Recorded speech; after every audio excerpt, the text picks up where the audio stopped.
어제는 우리가 예언이라고 하는 관점에서 본문을 묵상하였습니다.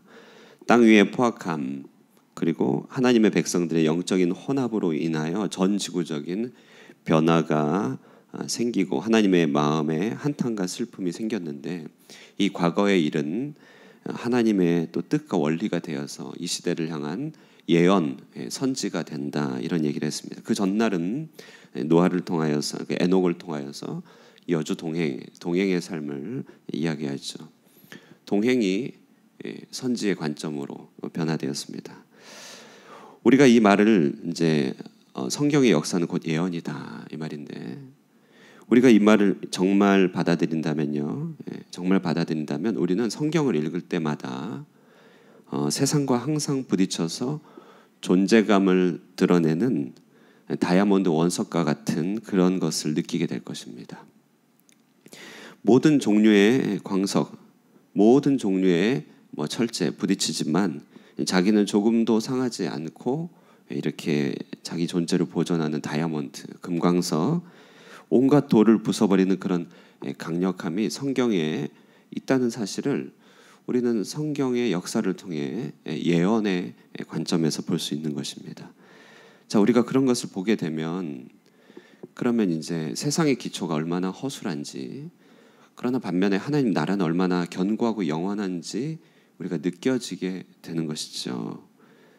그러면서 하나님 나라에 반하는 세상과 삶의 모습은 얼마나 한시적이고 가변적이고 그것이 얼마나 위태로운지, 위기 가운데 서 있는지 보게 되고, 하나님 나라는 얼마나 견고하고 튼튼한지, 그것이 우리 마음에 그려지면서 우리 마음에 불이 붙게 되는 것입니다. 예레미야 20장 8절에서 9절에 말씀이 있어요.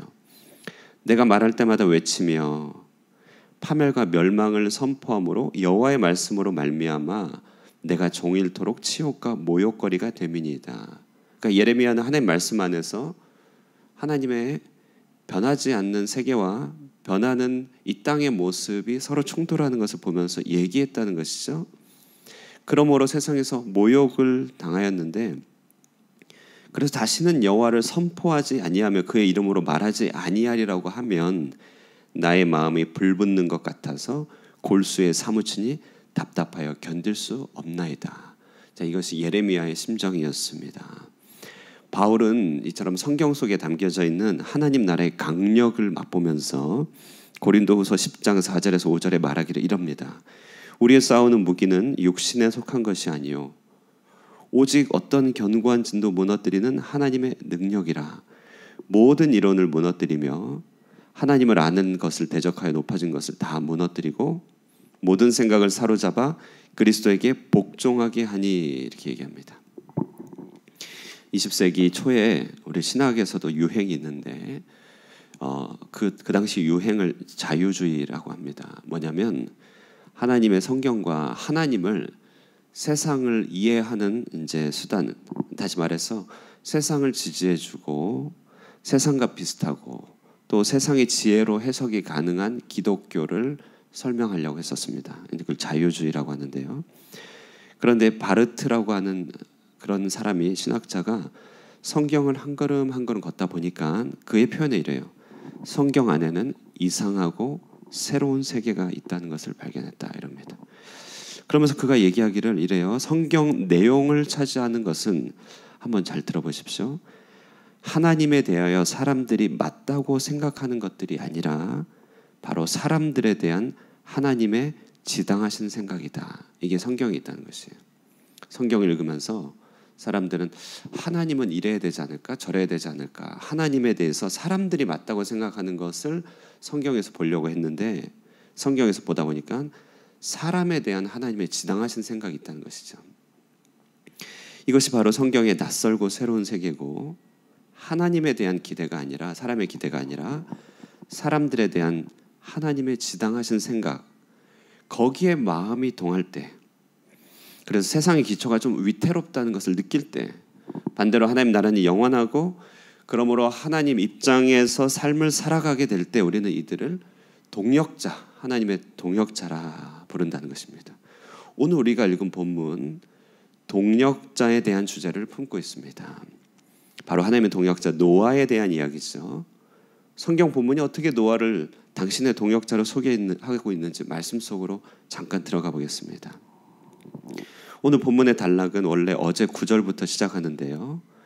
9절의 시작을 잘 보면 창세기에서 자주 등장한 노아의 톨레도트라고 하는 것이 나옵니다. 이것이 노아의 족본이라, 이렇게 노아의 톨레도트. 그런데 이 본문이 이 노아를 소개하는 방식을 조금만 생각해 보면요, 관찰해 보면 창세기 1장과 2장을 소개하는 방식과 똑같습니다. 창세기 1장에서는요, 천지 창조를 오직 하나님이 주권적으로 홀로 창조하십니다. 그가 실행하고 작정하고 실천하십니다. 그런데요, 2장에서는, 창세기 2장에서는 천지 창조의 대략이 이러하니라 얘기하고 나서 동산을 지으시고 한가운데 창조의 정점 아담을 딱 세우사 아담을 동역자로 부르신 장면이 나타나죠. 이런 똑같은 과정이 홍수 심판 때에도 일어나더라는 것입니다. 세상을 보시고 생각하시고 작정하신 이는 오직 하나님이십니다. 그러면 이 심판의 일을 그냥 수행하시면 됩니다. 하나님께서 그 일을 행하시면 되지만 바로 그 순간 성경은 노아를 소개시킵니다. 홍수 심판의 모든 여정에 노아를 전면에 내세우십니다. 노아는 홍수의 한가운데서 여전히 생명을 지키는 동산의 역할을 하는 것이고 노아 방주가 됩니다. 그 속에 생명을 보존시키는 종이 되는 것이죠. 정말 아주 기가 막힙니다. 창조에 있어 하나님은 모든 것을 다 행하십니다만 한 정점에 사람을 세워 그를 제사장이고 청지기요 동역자로 삼으신다는 이 사실이 오늘 본문에 너무나 선명하게 드러나고 있습니다. 심판에 있어 하나님은 처음과 끝이고 모든 것을 수행하는 절대자이지만 하나님은 한 사람을 제사장으로 세워서 역시 청지기요 종으로 삼으시더라. 창조와 심판에 있어서 동일합니다. 여러분, 이 사실은 우리에게 직접적인 메시지가 되는데요. 하나님은 모든 것을 아십니다. 모든 것 수행하십니다. 그분은 전능하사 모든 것 행할 수 있습니다만 그분은 항상 당신의 동역자를 찾고 계시고 부르고 계신다는 것이죠. 오늘 찬양합니다. 예수 나를 오라 하네. 예수 나를 오라 하네. 세계복음화의 비전 주께서 주관하십니다만 그 일을 위한 종과 동역자 또한 반드시 세우고 중요하게 톨레도트로서 기억한다는 것입니다. 그러면 누가 동역자입니까? 누가 하나님의 동역자입니까?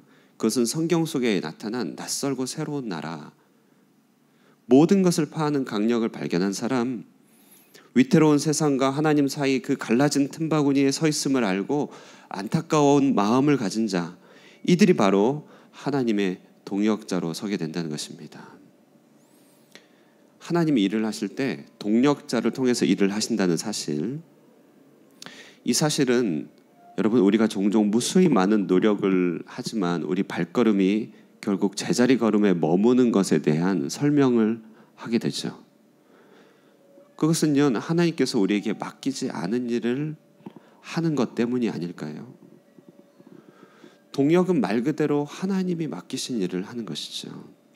일의 수여자, 오늘날의 표현은 오더죠. 일의 오더가, 오더를 내리신 분이 하나님이시니 그 일은 반드시 내실이 있고 완료가 될 것이고 열매가 있을 것입니다. 그러므로요, 우리 인생을 낭비 없이 값지게 살아갈 수 있는 원천, 그것은 동역이다라고 하는 것이죠. 하나님은 지금도 이런 동역자와 함께 일을 하고 계실 것이고 그런 동역자를 찾고 계십니다. 우리 하나님의 동역자가 되기를 사모해야 되지 않겠습니까? 오늘 동역자에 대한 이야기입니다. 그러면 이 동역자에게 맡겨진 사명은 무엇인가 봤더니, 본문에 봤더니요, 아주 감동인데요, 파괴의 동역이 아닌 살리는 동역이라고 하는 것입니다. 오늘 본문 잘 보십시오. 하나님이 노아에게 맡기신 일은 방주를 만드는 일입니다. 13절에 하나님이 노아에게 이르시되 모든 혈육 있는 자의 포악함이 땅에 가득하므로 그 끝날이 내 앞에 이르렀으니 내가 그들을 땅과 함께 멸하리라. 하나님은 멸하시겠대요. 그런데 동역은 무슨 일을 맡깁니까? 너는 고페로 나무로 너를 위하여 방주를 만들되 그 안에 칸들을 막고 역청을 그 안팎에 칠하라. 자, 그러면서요 20절에 너는 각각 그 생명을 보존하게 하라, 이런 얘기가 있습니다. 가만히 생각해 보면 모든 파괴의 일 한가운데 유일하게 빛나는 일, 방주를 세우는 살리는 일이죠. 그래서 주님은 파괴의 일은 본인이 하시지만 동역은 생명의 일을 맡기시는 것입니다. 그래서 여기서 동역자에게 주어지는 모든 종류의 혜택과 축복을 우리는 묵상할 수 있습니다. 허물고 파괴하는 일은 이 세상의 어둠 주관자들이 하는 일이에요. 그냥 내버려두면 됩니다. 그러나 하나님의 마음을 발견한 자에게 파괴의 일을 맡기시는 법이 없죠.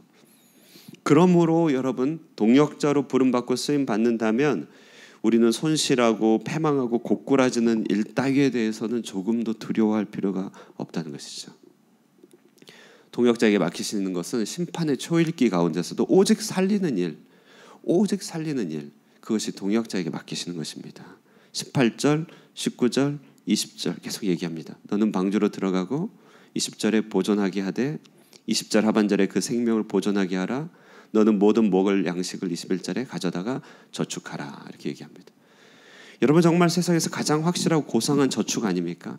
저축이란 단어 중에서 이렇게 고상한 저축이란 단어를 본 적이 없습니다. 하나님의 동역자가 누릴 은총은 심판할 때에 생명을 지켜줄 방주가 되는 것이고 그 방주를 위하여 모든 선한 것을 공급받는 약속입니다. 자, 그런데 여기에는 좀 믿음이 필요한 것이 산 아래에 있는 사람들에게 그 저축은 정말 어리석기 짝이 없는 것처럼 보였겠죠. 그건 낭비처럼 보였을 것입니다. 그러나 우리는 이것을 거룩한 낭비라고 합니다.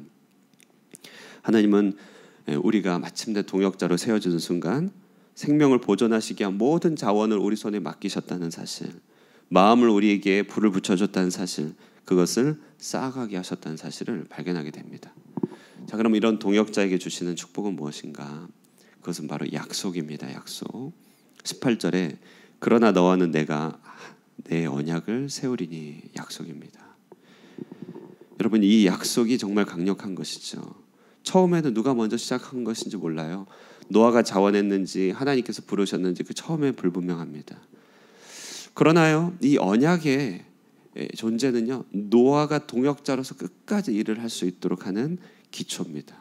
언약으로 매여 있기 때문에 그 일을 끝까지 완수할 수 있는 것이죠. 언약은 우리가 포기 안 하는 정도가 아니라 포기되어지지 않는 삶을 사는 것입니다. 이게 언약입니다. 예전에 이제 대학부 시절은 감수성이 있으니까 한 장로님이 하나님의 언약을 설명하는데요, 손을 잡아보래요. 그래서 제가 이렇게 손을 이렇게 맞잡았습니다. 이렇게. 그랬더니 언약의 손을 가르쳐 주겠대요. 그러면서 어떻게 잡냐면요, 이렇게 잡아요. 이렇게. 그래서 저보고 한 손을 놔보랍니다. 그래서 제가 너 딱 놨어요. 놨더니 그래, 네가 놨는데 손이 떨어지더냐 하니까 안 떨어지죠. 안 떨어지죠. 언약이 이렇다. 네가 손을 놔도 너를 붙잡고 있는 한 손은 있다. 온라인으로 들으시는 분들은 나중에 따로 보여드리도록 하겠습니다. 네, 언약이죠. 포기되어지지 않는 약속. 그러니까 약속이 있기 때문에 결국은 완주하게 될 수밖에 없는 삶을 은혜라고 합니다. 이것이 동역자에게 주시는 가장 확실하고 견고한 터전이죠. 그러므로 이제 동역자인 우리가 생각할 것은 이제 한 가지인데요, 순종입니다. 순종. 22절 보실까요? 노아가 그와 같이 하여 하나님이 자기에게 명하신 대로 다 준행하였더라. 다 준행하였더라. 여러분, 우리에게 맡겨주신 일이 무엇일까요? 우리의 삶은 무엇일까요? 동역자로서의 우리의 삶의 마침표는 무엇일까요? 우리가 어느 한날 동역자로 살아갈 때 바로 이 마지막 다 준행하였더라, 이것을 우리 입술로 고백하며 간증하는 삶, 그것이 동역자의 삶 아니겠습니까? 전 특별히 우리 이래처럼 호치민에 나와 계신 여러분들, 하나님의 사명을 생각했으면 좋겠습니다. 우리에게 보내셔서 맡기신 일이 있을 것입니다. 이것을 우리로 그냥 보내지 않고 거저 보내지 않고 분명 동역자로 세우실 것입니다. 그래서 우리에게 고페르로 이렇게 나무로 만들고, 고페르 나무로 만들고 높이를 만들고 역청을 칠하고 그 안에 생명을 들이도록 하는 방주의 사명, 그것을 맡겼을 것입니다. 주님은 명령하시니 노아는 다 준행하였다고 합니다. 이것이 바로 우리의 삶의 마침표 아니겠습니까? 호치민 사는 동안 주께서 마치신 거 다 준행하였더라, 그렇게 고백할 수 있는 그날 우리는 이 땅에서의 삶을 정말 아름답게 종료할 수 있을 것입니다. 동역자의 삶을 얘기합니다. 여러분, 주께서 우리를 부르십니다. 예수 나를 오라 하네.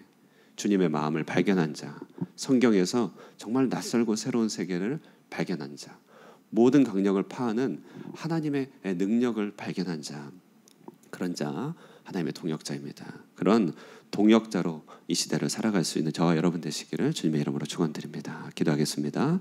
살아계신 하나님 아버지, 주님의 사랑과 은혜 감사합니다. 멸망이 가득하며 심판이 눈앞에 있는 시대 가운데서 하나님께서 노아를 부르사 생명의 동역자로 세우셨습니다.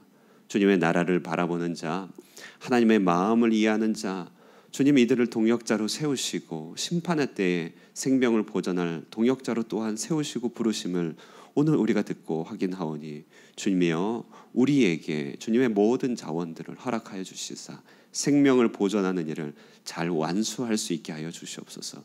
우리의 힘과 능력과 의지로는 항상 부족하오니 주님의 강력한 약속으로 말미암아 우리의 삶과 신앙을 붙들어 주시고 마침내 다 준행하도록 주께서 인도하여 주시옵소서. 그래서 이 호치민살이 주님께서 맡겨주신 그 모든 일들 다 준행하여 주님께 영광 올려드리게 하여 주시고, 노아처럼 우리의 삶의 마지막 순간에 이 모든 일들을 다 준행하였다, 다 이루었다 말씀하신 예수님과 같이 우리도 그와 같이 우리에게 맡겨진 동역의 일들 잘 완수함으로 삶을 주님 앞에 올려드릴 수 있는 복된 성도 되도록 축복하여 주시옵소서. 오늘 하루도 일용할 동역이 있을 줄 믿습니다. 하나님 순종함으로 한 걸음씩 동역하게 하여 주시고 맡겨주신 일, 하루의 일들 잘 마무리함으로 우리 가운데 하늘의 희락이 넘치게 하여 주시옵소서. 예수님의 이름으로 기도드리옵나이다. 아멘. 예, 우리 말씀 생각하시면서 기도하시고요. 동역자로 부르시는 주님의 음성을 귀 기울이면서 맡겨주신 사명, 동역의 일들이 무엇인지 묵상하시면서 기도하고 돌아가도록 하겠습니다.